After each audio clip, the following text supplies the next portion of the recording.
আজকে কিন্তু অনেক দুঃখের বিষয় নিয়ে কথা বলতেছি, অনেক দুঃখজনক বিষয়। আজকে কিন্তু প্রবাসীদের চোখের মধ্যে পানি টল টল করতেছে। বাংলাদেশের মানুষের চোখে পানি টল টল করতেছে। বাংলাদেশের মানুষ মারা যাইতেছে।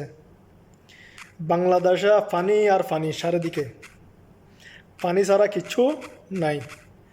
আমরা যে সময় পানি লাগে আমরা পানি পাই না, আর যে সময় পানি প্রয়োজন হয় না তখন আমরা পানি পাই।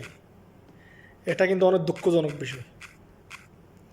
একটা কথা না বললে নাই, সবাই একটু সবার পরিবারকে সহযোগিতা করুন। সবার পরিবারকে যে সমস্যায় আছে বা পানির মধ্যে কেউ আটকা পড়লে তাদেরকে একটু উঁচু জায়গায় নিয়ে আসার জন্য চেষ্টা করুন।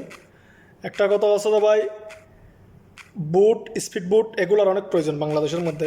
যে যার কাছে আছে সেটা নিয়ে দৌড়ে চলে যান, টাকার দিকে চাইয়েন না ভাই। বাংলাদেশকে বাঁচান, বাংলাদেশের মানুষকে বাঁচান। আপনারও মা, বোন, ভাই, বাপ সবারই আছে।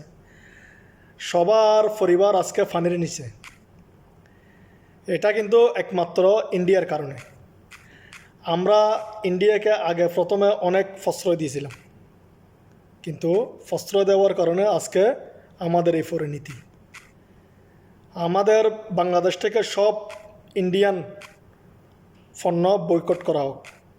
আমাদের বাংলাদেশ থেকে কোনো কিছু ওদেরকে না দেওয়ার জন্য নিষেধাজ্ঞা করা হোক।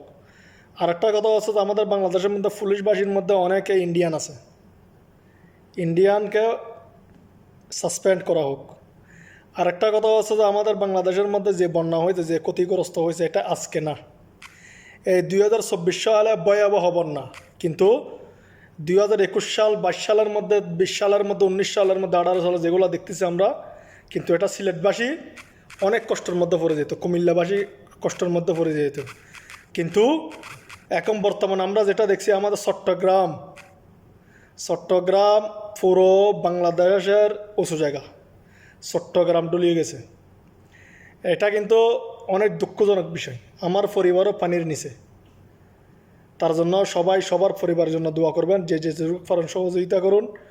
আমরা প্রবাসী ভাইরা বাংলাদেশের জন্য কিছু করতে পারতেছি না, আমাদের মা বাপকে বাঁচাতে পারতেছি না, কিন্তু আপনারা বাংলাদেশের মধ্যে আছেন, সবাই আছেন, সবাই মা বাবাকে সবাই বাঁচানোর যতটুক পারেন রক্ত দিয়ে হোক মানুষকে বাঁচানোর চেষ্টা করুন। আপনাকে আরেকজনে বাঁচাবে, আপনি আরেকজনকে বাঁচান, সবারই বাঁচতে হবে। আমাদের বাংলাদেশে অনেক ক্ষয়ক্ষতি হয়েছে এই বন্যার মধ্যে। আমরা জানি না এই বাংলাদেশ আর এক বছরও ঘুরে দাঁড়াবে কিনা। আমরা প্রবাসীরা চেষ্টা করব সবাই মিলে বাংলাদেশকে আবার দাঁড়ানোর জন্য, কিন্তু সবাই একটু চেষ্টা করবেন।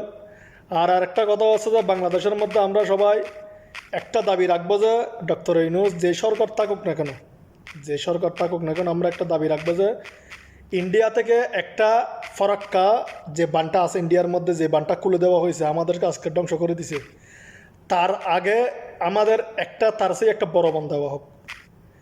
এটা প্রয়োজনে প্রতিটা প্রবাসী থেকে 500 টাকা, 1000 টাকা করে কাটুক, সবাই ফাটাবে টাকা। আমরা প্রবাসীরা সবাই টাকা পাঠাবো, এটার থেকে একটা বড় বাঁধ দেওয়া হোক। এটা একটা আমাদের দাবি।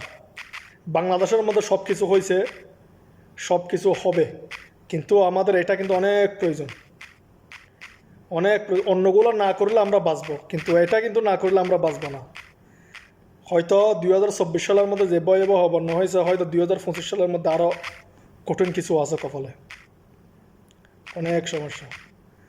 তার জন্য সবাই ভালো থাকবেন, সুস্থ থাকবেন, সবাই দোয়া করবেন, সবাই পাশে থাকবেন, সবাই সবাইকে সহযোগিতা করুন। টাকা দিয়ে পারেন, পয়সা দিয়ে পারেন, স্পিড বিট দিয়ে পারেন, নৌকা দিয়ে পারেন, যেভাবে আটকা আছে নিয়ে আসুন।